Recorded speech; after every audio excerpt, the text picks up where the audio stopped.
My name is Joyce Raimondo. I'm the education coordinator at the Pollock Krasner House and Study Center in East Hampton, New York.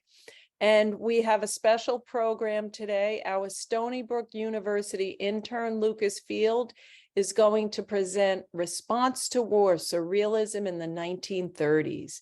So Lucas has been very helpful during this semester as our intern in assisting in putting together the PowerPoint presentations that I've been giving on Zoom. So let's give a nice thank you to Lucas for that. And I know he's going to do a great job today as well. Before we get started, I just want to show you it's a spectacular day in East Hampton, and I want to show you the national landmark just very, very briefly.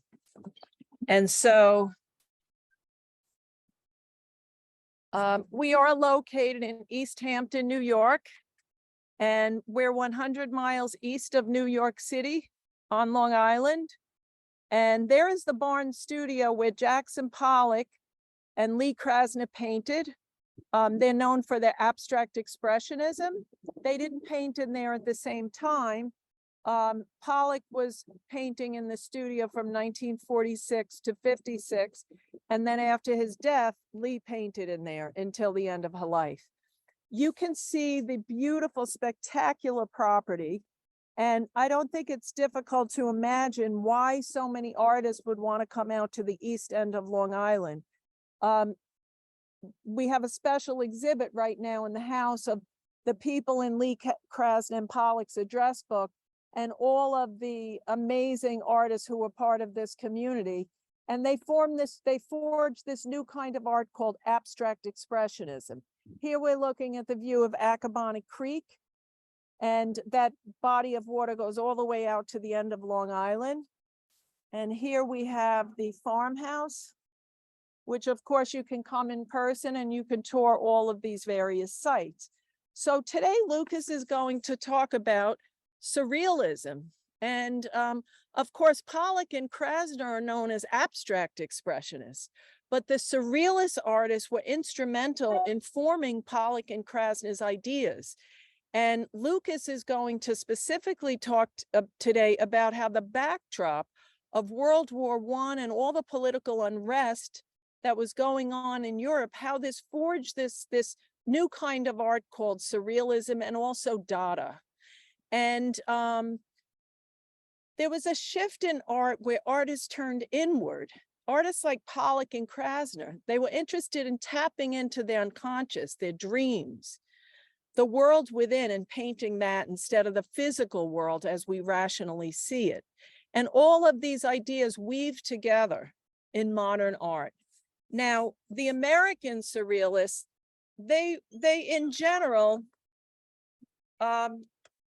and the American artists in general, were not so much politically oriented. Like Pollock was painting in the Barnes studio here, and he was expressing his individuality, his energy, his emotion, right? His movement. He didn't have a political drive. Whereas Surrealism in Europe, as Lucas is going to explain, is really driven by the politics during that era. And I can't wait to hear Lucas's talk, because I know I'm going to learn so much, and I'm going to learn alongside all of you. So I'm going to turn this over to Lucas Field. Thank you so much, Joyce. I appreciate the introduction. I want to thank everyone who's joining here today.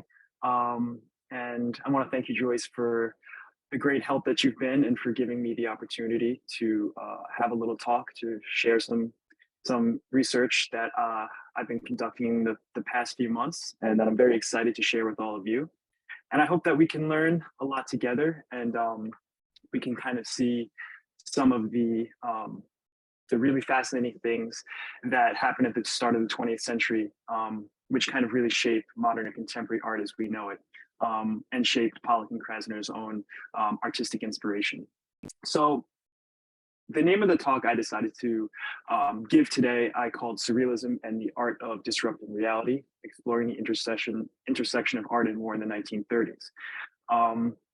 So when we get into this, there is, we're in the early 20th century, and there's a debate among contemporary artists about where true art comes from. Does it come from your internal experience? Does it come from the external world that you view? And they kind of realize that this is a false dichotomy, right? We can't have, and art can't be totally subjective, as there is no subject to create without an external world that is always acting upon an object. But also, we can never fully remove ourselves from being involved in the creation of a subject. Even think about a photograph or photography. It might seem like an exact reproduction of something, but you can't really remove the personal from it because the personal is always acting in some way. You know, you use a different angle, a zoom. The inward perspective of the artist is always at work in manifesting the way that the resulted work comes out. So this is kind of going to be the backdrop we'll keep in our minds as we go through this idea of surrealism and what they were thinking about at the time, especially as an artistic movement that focuses on looking inward. Um, so yeah, we're going to get into that. We're going to talk a little bit about how the social political conditions of the world around them really inspire these artists. What was going on in the world at the time that led to what was being created. So yeah, so we're going to start then with one of the first works I wanted to look at. And we'll see surrealism as this movement that originated in the 1910s and the 1920s that was aimed at releasing the unbridled imagination of the subconscious mind. So as Joyce mentioned earlier, the Surrealists were a group of artists who were focused on bringing out the subconscious mind. They were really interested in ideas of dreams and ideas of what was going on outside of human reason, outside of human rationality. And this really was a response to the senselessness and the strict societal limitations and the oppression that came from World War I and World War II, right? So these artists believed that the culture at the time, that the politics, the structure, the values were all responsible for this horrible atrocity that was World War I. They saw it as something senseless, something that was just so hard to imagine how could this happen, something so outside human reason, outside logic, that there could be no explanation for it. So in a way, they took it as their goal to make their artwork reflect that senselessness, reflect that idea of the absurdity that was the war. So at the core of their work is the willingness to challenge those imposed values, those norms. This is a period where a lot of change was happening in society, right? Innovations were happening in technology, in medicine. There was advances in philosophy, psychology, right? We have World War I, the interwar period, the rise of extremist ideologies, Nazism and socialism in Europe, and just a total, complete 360 and change in society and in the world. And the Surrealist aim was to create works that were sort of an outcry against rationality, against human reason, because it seemed to be breaking down all around them. So in 1924, the founder, Andre Breton of Surrealism, he was a French poet. He writes a Surrealist manifesto where he explains Surrealism as pure psychic automatism that is dictated by thought in the absence of reason and moral concern. So, like I said, they were very interested in psychoanalysis and human psychology. And he wanted to create works without a preconceived subject, works that emerged naturally, spontaneously, that were sort of transcriptions of direct thought. And in order to do this, this occurred by eliminating the control of the artist that came from those restrictions in the society around them. So they wanted to break free from conventions, from artistic norms, from everything that had come prior to them, because to them, what came prior was responsible for what was happening around them, was responsible for the devastation, this sort of incomprehensible tragedy that was going on in the world.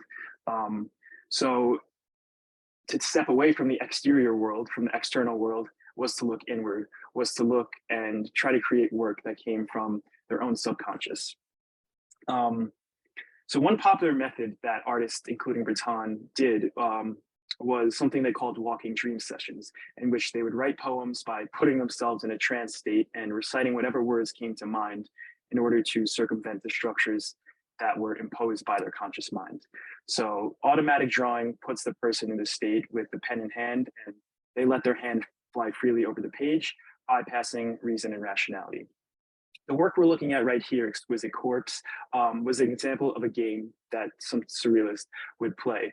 And how this would work is that they would fold up a piece of paper to create as many sections as there were players. So the first person, the first artist would start by drawing a body, they would obscure it, and then they would pass it on to the next person. And the overall goal in doing this was to eliminate a single subjectivity in favor of a collective form of artistic production. So they wanted the final product, the final result of this work to be something of a collective imagination, something that showed all artists working together. And it pushes against the idea of a single isolated artist expressing one subjectivity. So there's an emphasis here on chance, on madness, on imagination, and a fight against reason. And so historically, why would this make sense? Because the irrationality relates to the senselessness of war. So with that said, there's something really important to consider when talking about surrealism as well. And it has its precursors in the movement of dadaism that came prior to it. So surrealism was heavily influenced by Dada. Some of you may have heard this term before, maybe not, may recognize one of the works in this slide, but its ramifications were very evident in the works of the surrealists that came later, but they're very similar and different in some ways. So Dadaism was a political and artistic movement that was focused on liberation of the individual. So like I had mentioned before, artists of the 1920s were kind of fascinated with the breakdown of reason, of human reason. They had just gone through World War I from 1914 to 1917, right? And their movement was sort of this rebellion against the culture and values that these artists believed were to be the cause of World War I. Their aim was to undermine all the traditions that came prior, the ruling establishment's values, their systems that they thought were responsible for making the war happen, even the arts. So Dadaism has also been a movement that has been defined as anti-art because it breaks down so many of the preconceived notions we have of art beforehand, of the fine arts. So it's characterized by irreverence, right? Mocking art. And even the name itself is nonsense, right? It's Dadaism. Like, what is that? It's just babble. But the point of it is to get a rise out of the viewer. They also, like the Surrealists, incorporate chance and randomness into their object. So they relinquish a degree of their artistic control. And the first work I have here as an example of what the artist Marcel Duchamp would be famous for, and is an example of his artworks called The Ready-Made, where he took mundane, prefabricated objects like we see on the left with this urinal, and he designated them, he designed them, reordered them as art. So the first work called Fountain in 1917 is probably his most well-known ready-made that has a complicated and debated history. But the origin of the story goes that Duchamp immigrated from France to New York in 1915 to escape World War I. He went into an appliance store on Fifth Avenue and purchased a standard porcelain urinal, turned it on its side, and signed and dated it with the name R. Mutt. And he submitted it to an exhibition of the Society of Independent Artists under the name R. Mutt, which was then to be exhibited in the category of sculpture. So this society was founded sort of as a way to work against the traditional salon model. And for those of you who don't know, the salon was sort of the highest artistic tradition in Europe, where it was the official state exhibition of the Academy of Fine Arts in Paris. So this is where the top of the line artists would present their works.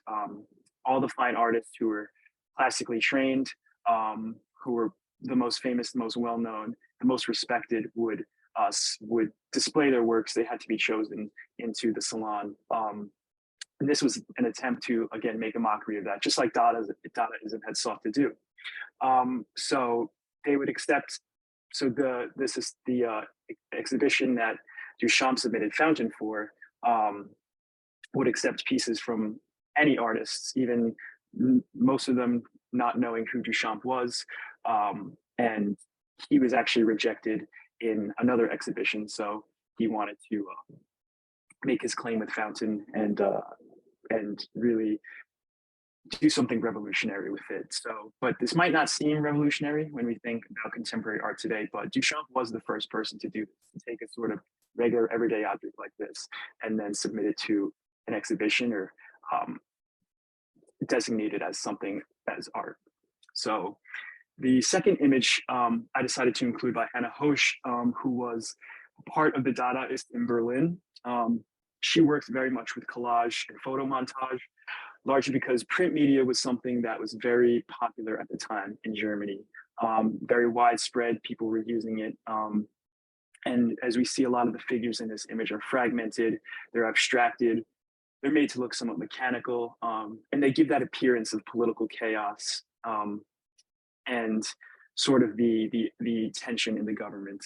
And for context, this covers a lot of the work that her group of Dadaists were doing. This was a time of intense change after World War I in Germany, right? With there was a lot of conflict between the far left communist wing and the nationalists and radical conservatives. There was a rise of extremist ideologies. Many were calling on members of the government to be arrested and killed. Just a lot of tension and uprising turmoil. And this piece juxtaposes some images of establishment people. There's intellectualists, artists. I think there's a few recognizable faces. There's Lenin, Marx, and Hannah Hosch added an ironic domestic touch to Dada with collages that incorporated sewing patterns, cut up photographs taken from fashion magazines.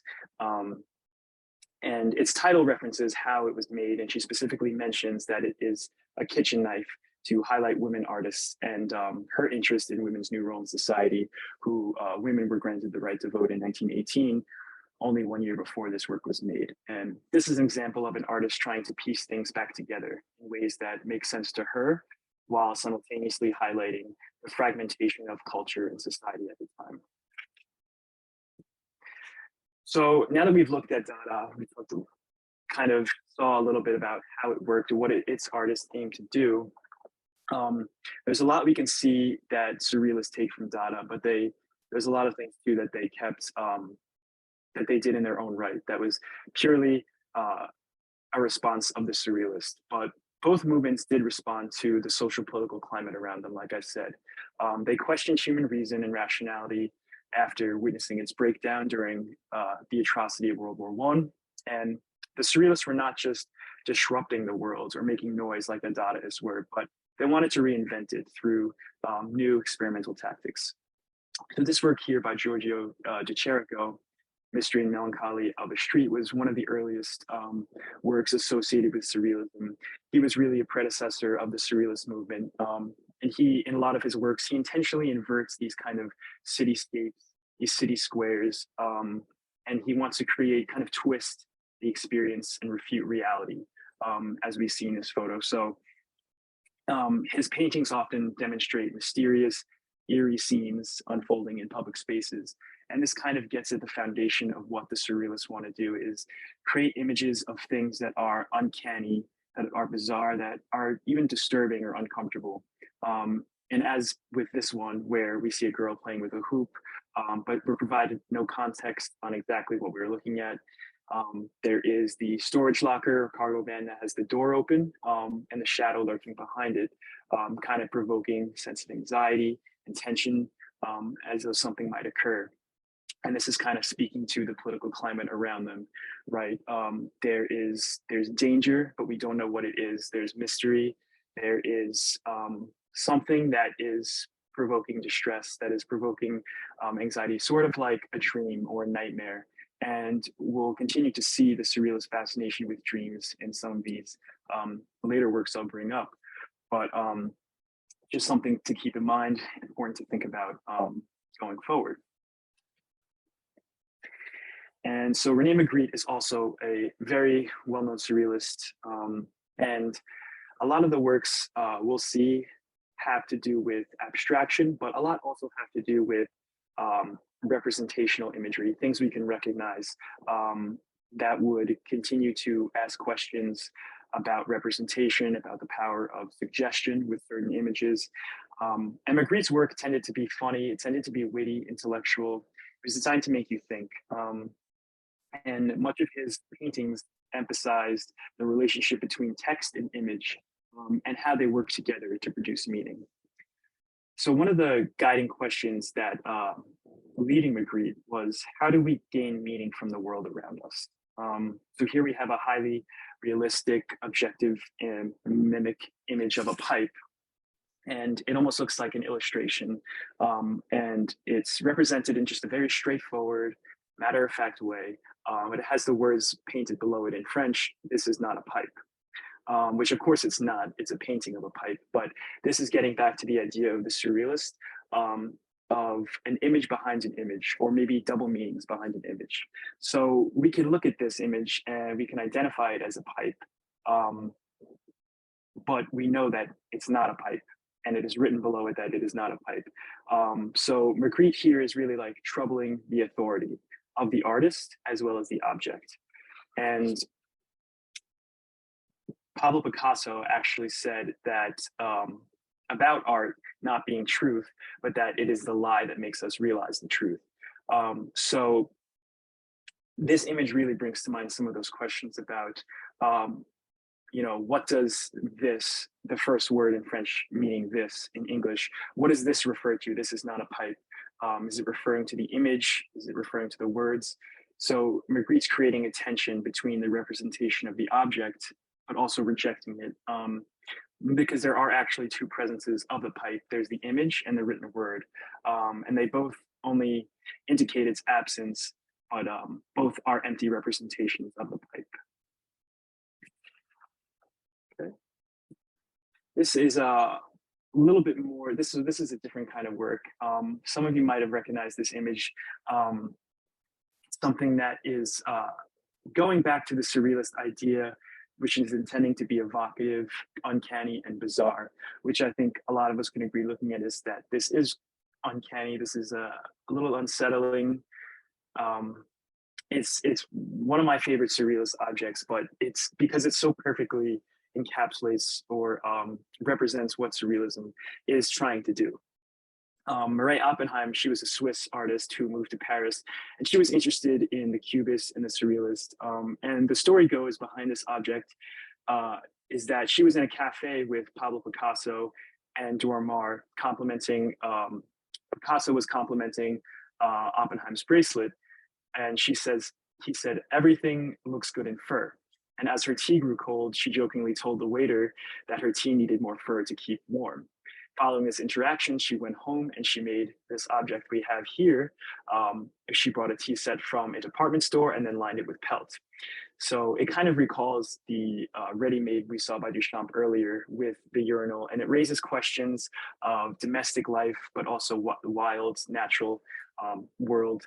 And it's sort of given right off the bat. It's a cup, it's a spoon, it's a saucer. We can't help but feel it in our mouth when we think about the sensory experience of the fur on this item. And so there's that sense of disgust, absurdity, right? Uselessness behind this object. It's an everyday object, but it's unusual, right? So we're thinking back to that idea of something everyday, something that we see all the time, but being tweaked, being reinvented, being reimagined as something absurd, disgusting, useless, just as the things around the surrealist artists that were taking place were war, tragedy, violence. Nothing makes sense. So we're going to take this object, we're going to do something completely new with it. We're going to make it not make sense. So it's similar to what Oppenheim is doing here with this cup. And this image, probably most of you, if not all of you, have seen by the Spanish artist Salvador Dali. The Persistence of Memory is personally, I think, my favorite surrealist work, just because there's so many layers to it. You can give an entire presentation just on Dali alone and on this work alone. But Dali was very fascinated with Sigmund Freud's theories of dreams and the unconscious, because according to him, dreams were an expression of the unconscious mind. So if the surrealists are fascinated with the subconscious and they're trying to pull the inspiration of their work for their inward selves from their mind, from their dreams, dreams would be the perfect way to do that because it's our mind working while we're not aware. Um, and he was obsessed with the collision between dreams and reality, as well as destruction and eroticism. His work is heavily symbolic, and it draws on a lot of autobiographical references to his personal life. And he uses a lot of symbolism in his work. It's one of the most popular items in the Museum of Modern Art in New York, and even to this day, a lot of visitors are completely fascinated by it. But a lot of people wonder why that is. Is it the the colors are very seductive visually. They make us question what's real and what's rational. He has very hyper realistic rendings of imaginary imagery, right? So this world is obviously surreal. It's obviously something made up. We have the desert scape. It's fairly empty, and there's no reference to a specific time or place. There's some water in the background that appears incredibly still, and this painting overall has it possesses no movement. It's very static, and you get a sense of the heat of the desert, how it seems to melt everything together. And in the foreground, we have this collection of objects that really defy expectations. We have the broken tree branch, and at first, it makes sense in the context of the landscape, but growing out of this mass is something that can only be man-made. And we have the melting clocks, and this is something that I think is really interesting he's doing with this, because we would normally characterize time as something regular, regimented, right, abiding. But here, time is displayed as soft. It's prone to the environment. It's being manipulated by the heat of the sun, the surface of the table. Much like our own bodies, time here is working as a symbol of mortality, of our own personal time. We see ants crawling around on one of the timepieces, which is again mixing the natural and the man-made. It's mixing that idea of the sensical and the nonsensical that are all eating away at time, at reality. So very much going back to the idea of what Surrealism is aiming to do in terms of breaking down the constructions of human reason, of logic, of what makes sense and what doesn't, and bringing those things together. And the bizarre object at the center is almost an amalgam of different objects. It could be a bench, a blanket. Some people describe it as a duck, or a closed eye looking the sideways with elongated lashes. But a lot of scholars have interpreted this as being a self-portrait of Dali, his eyes closed while dreaming. He's dreaming, and what he's envisioning is this sort of nightmarish landscape around him, time melting away, the ants eating away. And all of a sudden, the clock becomes like a blanket that encloses the figure. And the rest of the painting, like I said, is this dreamscape that is ordered around him. Dali also suffered from hallucinations and paranoia, but rather than suppress them in his work, he decided to make them the very subjects of his paintings. So what we see here, and he said, like we talked about earlier, Breton's trance-induced automatisms, that art should be produced in a state that he calls critical paranoia, which one would hallucinate while still maintaining a sense of reality and sanity. So again, Surrealism is very much focused on this idea of stepping out of reality, almost a kind of escapism, trying to take a step back from the external world and all the craziness around it and go somewhere on the interior, looking into our own dreams. And so following things such as hallucinations, or even, some would take certain hallucinatory drugs just to get a different inspiration, to get a new view of reality, one that's different from the one that was around them. After the First World War, in this interwar period, as the threat of National Socialism grew in Europe, as the Second World War was approaching, a lot of surrealists in Western Europe dispersed. Some went into hiding and others went into exile. Andre Breton fled to New York, where there was a gathering of exiled members. They staged an exhibition in 1942 called The First Papers of Surrealism. Marcel Duchamp in this work strung several hundred feet of twine through the installation to ensure that the newly arrived artists and those who came to see their exhibition, the public, would be confronted by their status as displaced artists, as having to flee a war-torn continent, as having to leave and upend their lives to come somewhere new. And the work brought the exterior landscapes of aerial warfare in Europe to the exhibition. So that's kind of what was trying to be done here. The web kind of echoes those images of a war-torn Europe, has been likened to works by Picasso, like the Guernica, which promoted political statements that opposed war, fascism, and the destructive effects of it. And one of the another major component of surrealist art was this idea of surrendering control by the artist to the process of creating the work. So they gave a lot of creative license, a lot of the responsibility of creating the work to the objects themselves, to the medium itself. So some burned, some accomplished this by burning photographic negatives. They rubbed different mediums together, and they outsourced creative control to these materials.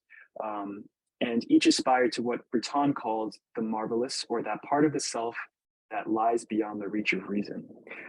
So they were in pursuit of something that was going back to that idea of automatism, that idea of chance, of things happening randomly, surrendering that idea of control to the process.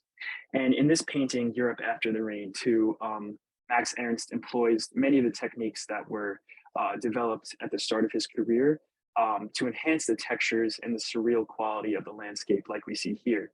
One of those techniques was named grattage, and it was an extension of another technique called frottage, where frottage consisted of layering paper onto a textured surface and rubbing a pencil to transfer the texture of the paper.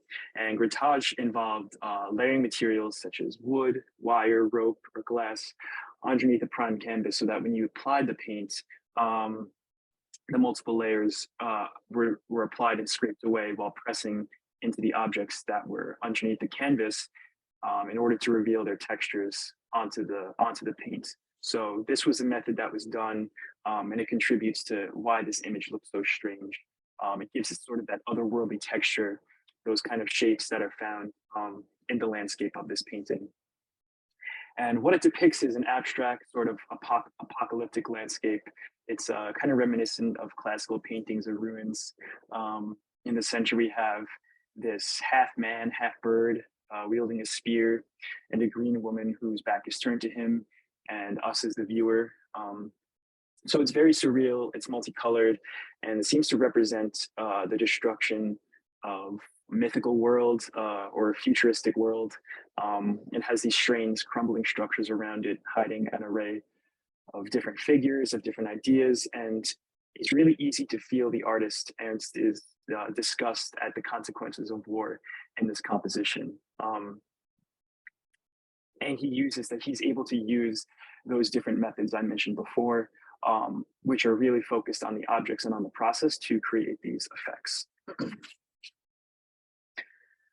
Another one of my favorite surrealist works that I think maybe a lot of you have probably seen at some point, or it's maybe a more recognizable image in visual culture, is Magritte's The Lovers.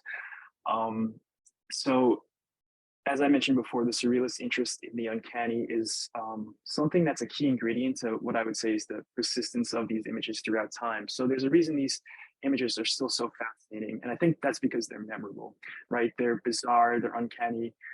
So when you see them, they're kind of make a lasting impact on you.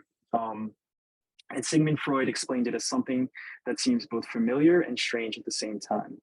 And for the surrealists, this meant combining ordinary things in extraordinary ways, similar to what the Dadaists were doing.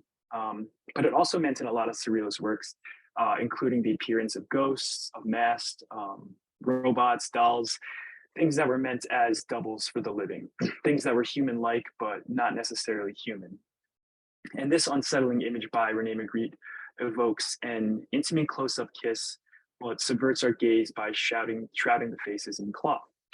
The use of the cloth or the veils to conceal a figure's identity corresponds to that larger idea of the surrealist interest in masks and disguises, in what lies beyond or beneath visible surfaces, just as it is concerned with what lies beneath our conscious awareness and human rationality. So there's that double layered meaning again of the interest in what's beneath what's visible, right? What's beneath our conscious mind, what's in our subconscious, what's hidden by the world outside, by exterior reason and values and logic. And in the same way, he represents that in this image by allowing us to question what lies beneath the visible surface. And these white cloths covering the faces of the two lovers are something that Magritte also used in his other paintings. And it's also a reference to the complex question of what's visible and what's invisible, like I mentioned before. And in 1929, the artist wrote in Words and Images that, quote, "An object may imply that there are other objects behind it." So it's interesting to take that idea and then apply it to the philosophy of the Surrealists, like I said before, about the subconscious mind and the conscious awareness and the difference between those two. And the last work I wanted to just bring up today is by Man Ray, called Rayograph. And his works can be characterized by a lot of ambiguity, a lot of motion, movement, some visual puns, right? Man Ray, and he calls his works Rayograph. But he created objects in a variety of media that defy the viewer to discover their meaning. They're very indiscernible. They're very just sort of pure abstraction. Here he illuminated objects on light sensitive paper to create these sort of unpredictable compositions from their shadows. And no medium was better suited to do this than the photogram, which is different from a photograph, right? Which are photographs printed from negatives. A photogram is unique, it's unrepeatable, it's unpredictable. And it's also to a degree uncontrollable. So it's going back to that idea of relinquishing control of the artist to the medium itself. And photograms are just as old as photography.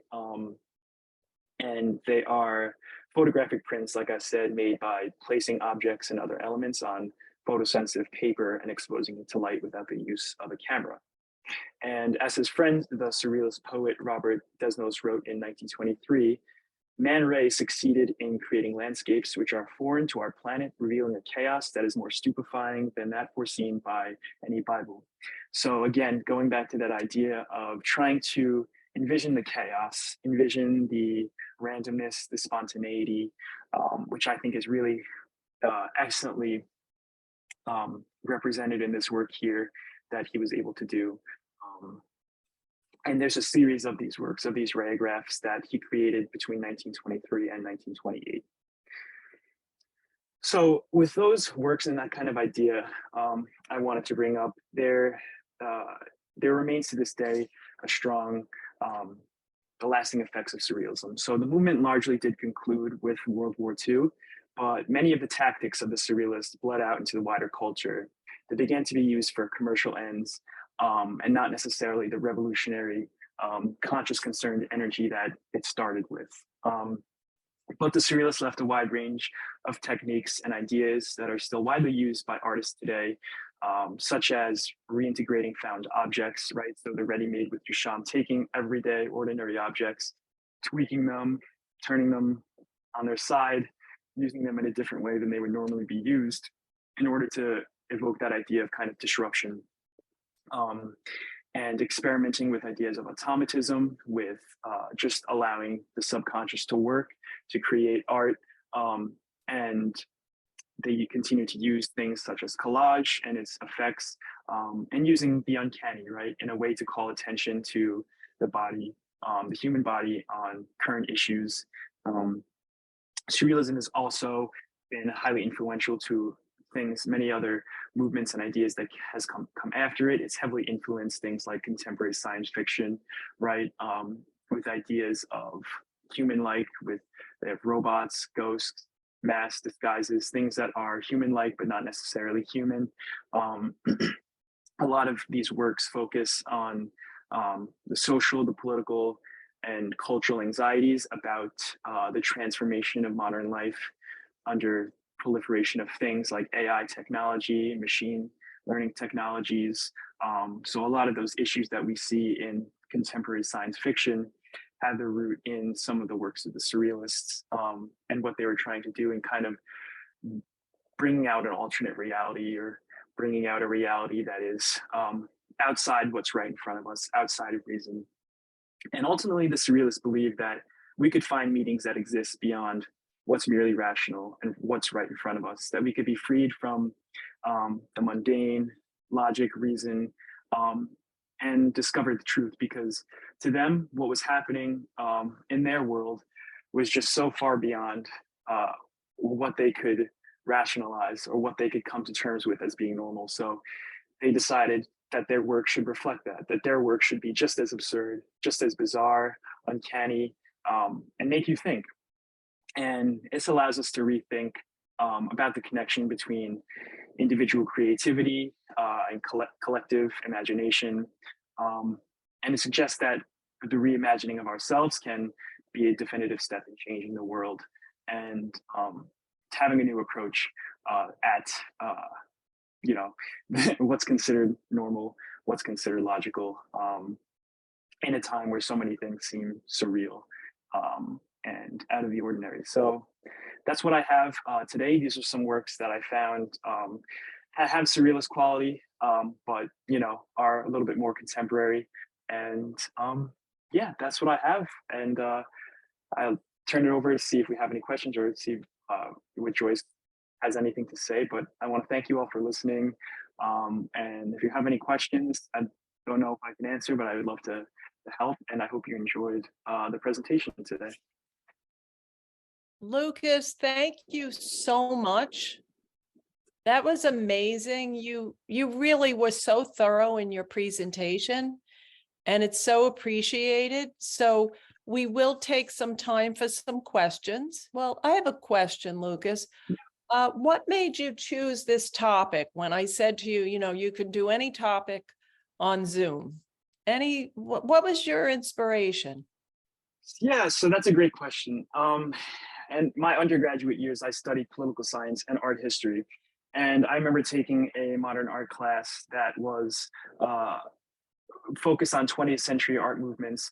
And I saw a lot of overlap between political science and art history in that class. And I saw how important, right, the social political history of a place was to its artists, its artistic productions, how it really influenced the ideas of the artists, their movements, what they wanted to do, what was their motivation and inspiration for creating the works that they did, and what made it something not just individual but collective, right? There wasn't only one person who was thinking like this. There couldn't have been, because it was a pretty widespread movement that went outside of Europe to the Caribbean, to Mexico, all across the world.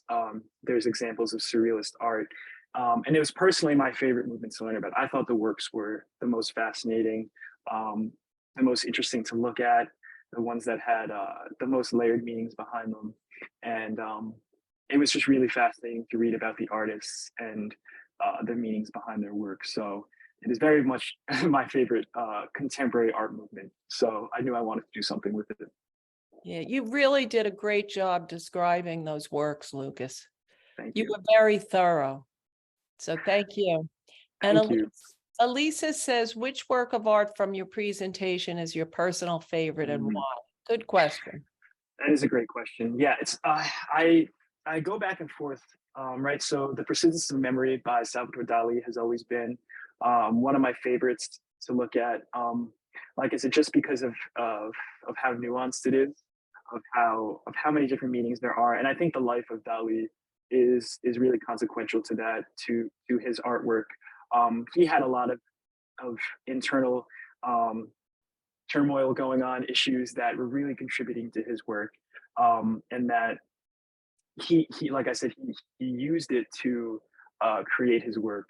And I think it's something that's so there's a reason why that painting is like sort of the poster child for surrealism, because it defines so well what the intentions of the artist were trying to do. between the melting clocks and, yes, this idea of time, this idea of fluidity, this idea of dreams. It's got everything.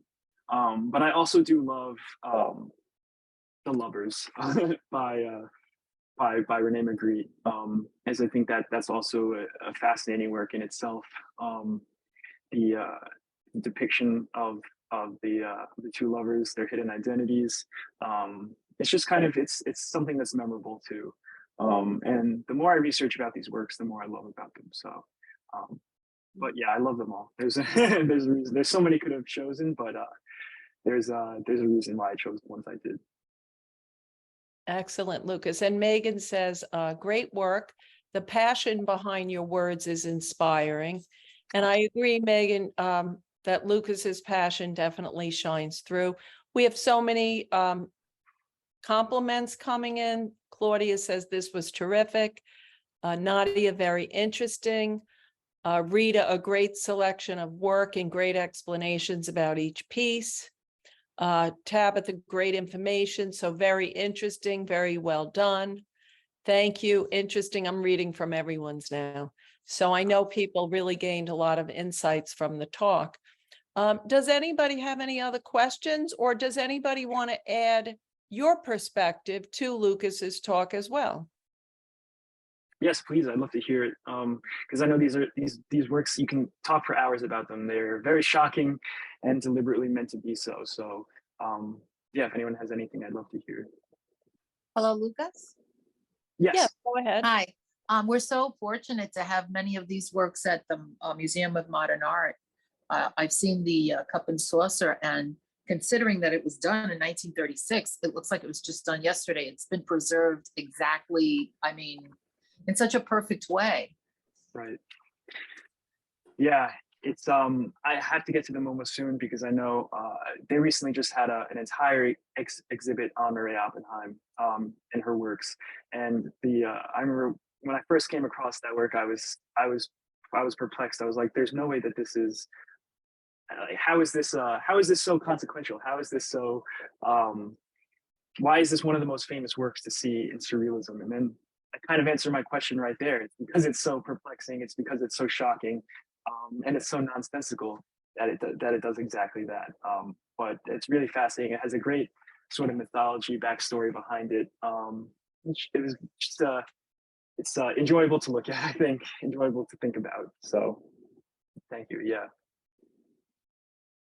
So Claudia has a good question. Do you think the new ideas of psychology and philosophy influence surrealism? Yeah, absolutely. Surrealism actually it started at a time where the psychologist Sigmund Freud was conducting a lot of his research experiments and insights into human psychology. So I think that was absolutely consequential to the ideas of the surrealist, and those ideas of psychoanalysis. He had a lot of ideas about dreams, about what dreams are, how they express the subconscious mind, and the surrealists really took to that. They were really inspired by that. They really were influenced by what dreams could do and how they could bring that out. So they started looking for all these different ways to bypass their conscious mind, right? Putting themselves in trances or trying to create works while dreaming, or track their dreams, create works that were collective, that were giving up a lot of their own subjectivity for it. So there was a lot of things going on that they tried to incorporate to create works things that came from the subconscious mind, and kind of step away from the external world. So a lot of those ideas and philosophy and psychology at the time were very, very consequential to that. Mm-hmm. Katerina says, was any of the surrealist artworks, were they exhibited during the 1913 Armory show? You mean the ones he showed specifically, Katerina? Or other ones? Any thoughts on that, Lucas? Yeah, I think so that I'm not entirely sure, but I think in 1913 surrealism was not really a movement that manifested at that point, that was sort of still the beginning of the kind of the work, even by the Dadaists. So I think this kind of predates Surrealism a little, but so I'm not actually entirely sure if there are any works that would be considered surrealist into that particular exhibition. And not to say though that Surrealism as an idea didn't exist then, because you could look at works that were considered surreal going back to the 15th, the 16th centuries, Hieronymus Bosch's work, some more famous artists back then. But about that particular show, I'm not entirely sure about. Let's see. Tosca says, I found your perspective on the connection between art and the political climate very interesting, very good. Thank you, Tosca. And Claudia says, would be interesting to see more of today's art and how it is being influenced by what is happening. Lucas, you did mention this with the last slide. I'm not sure if that's a question or a comment. Any thoughts on that? Yeah, so like I said, I tried to draw that kind of connection with what's happening with AI. You know, there's a lot of discussion about that today, and especially like I mentioned, an entirely separate artistic and different forms of media such as film.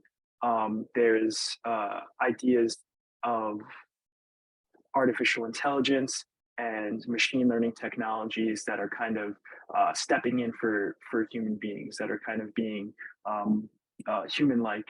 And it's really, like you said, it's a very interesting thing to think about. And I think the origins of that come in Surrealism, because they were very fascinated with robots, with things that were human-like but not human, ghosts, masks, disguises, that kind of thing, sort of taking things into a world outside of the world right in front of them. So I think AI would definitely do that, because it's something that's almost like becoming a new reality. So I think it is certainly happening today, and something that the Surrealists would be interested in. Yeah, imagine if they could come back today. Yeah. That could be a nice short story. So Elisa, this is such a good question, and let's see, this is a hard one. You ready, Lucas? Yes. I think it's hard. I am an art teacher, and I also teach an art history course. The other day I was teaching a lesson on Surrealism, and many of the girls felt that a work like The Fountain, Duchamp, is not real art. How would you define art? That's a great question, and that's a really something that's at the heart of art history, and what we as art historians kind of discuss and talk about. But I would say art is anything that manifests itself as human expression, or an expression of human creativity. So when you look at something like The Fountain, when you look at what Duchamp was trying to do, right, he specifically knew the merits of what made fine art, of what made art that was worthy for the salon. You know, we look at the beautiful works that are biblical scenes, that are mythological scenes, historic scenes. We revere those. That's true art. That's fine art, and it's correct to do so. And you know, in modern and contemporary art in the 20th century, we have a shift, and art manifests itself as different mediums, as different forms of expression. As we have new technology, you know, now we have digital art, we have film, we have photography. These really had to change how we defined art, because they were ways that we could express our creativity that weren't necessarily sculpture or painting. So when you look at something like The Fountain and what Duchamp's motivations were for it, he was trying to make a mockery of that art establishment itself. He was trying to do something irreverent. He was trying to, like I mentioned, in a way, do something that was anti-art. And he was still it still was able to have such a outstanding influence on art as we see today, because if it didn't, we wouldn't be talking about it, or it wouldn't be in a museum, and it wouldn't be one of the most famous works of the 20th century, and something that really defines modern art. So it's still art, but it's just different. It's different than the establishment of art that had been conventional and consistent for centuries, and is only something still really new that we are exploring and that we are discovering as art takes on new meanings and new mediums. But yeah, it's a tough question, and I very much understand how a lot of people think that, and it's difficult, and it's up for a lot of discussion. So, Lucas, that was amazing. That answer, that is a tough question.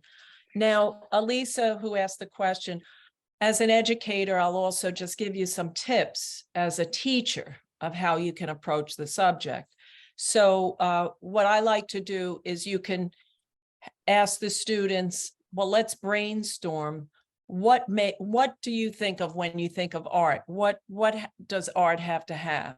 Well, how does this artwork challenge? And then you can come up with a list. Well, it's not handmade, it's ugly, whatever the students say. It looks like it was easy to make, it doesn't make sense. So you write down these things, you brainstorm. Then you can flip it into a question. Well, let's think about it. Does art have to be difficult to make in order to be art? Does art have to be beautiful? So you could do it that way, and then you leave it as a question, right? This is from an educator viewpoint. And let's just leave that as an open question. So you don't have to nail down the answer with the students. Does that make sense? I've used that technique, and it just is a good way to open up the theme in general. But Lucas, you did, I'm glad I wasn't asked that question. That is a hard question. You did great with that. So everybody, I'll tell you what, it is time to, wrap up our talk here. And this will be posted on YouTube because Lucas provided so much information. You might want to revisit it. You can go to my YouTube channel. It's Joyce Raimondo YouTube. Just type that in and it will bring you to the channel. It'll be posted in about a week because we're going to edit it. And I would like to really congratulate Lucas on this talk. You really stepped up to the plate, Lucas. You're going to do great things. It's only the beginning for you. Thanks very much. Thanks. No, thank you, really. Joyce. Thank you, everyone. Thank you so much. It's great to be here today with you all. Thank you. Okay. And we had one more little comment. One comment came in. We'll take this as the last one. Is there a lasting impact from the work and thinking of the Surrealists? We covered that a little bit. Can you reference contemporary notions about war, like in the Ukraine, Sudan, psychology, denigration of Freudian theories, light of the woman's movement? Well, that's a big question. We're not going to have time for that. Unconscious rationalism versus self-expression, gender identity, etc., and the prevalence of anxiety, the COVID pandemic. You've covered it all, Donald, in terms of current artistic expression. We're going to have to close. We have 1 minute. 1 minute on that one, Lucas, to bring it up to date on all these things going on. Yeah, I think there absolutely is, right? So none of the contemporary issues that we see going on in the world right now are outside of the ability of contemporary artists to create works on these issues, right? So you talk about these ideas of war, of rationalism, self-expression. So it's things are manifesting themselves in artworks in just new ways. So there are artists who are creating works, who are creating installations. You talk about the COVID pandemic. There's a lot of artists who are doing things with artworks, with microbiology. They're trying to bring more science into art, into their works. And I think, if you look at, I haven't looked very much at contemporary artists creating pieces about war in Ukraine, but I can almost assure that there is people who are thinking about these issues and are incorporating them into their productions. Yeah, good question. So thank you again, Lucas. Let's give Lucas a Zoom round of applause. You can unmute and we'll see if you can hear it. Thank you, everybody. Have a wonderful day, wonderful evening, wherever you are, and thank you for attending. That's great. Thank you. Take care. Thank you very much. Thank you.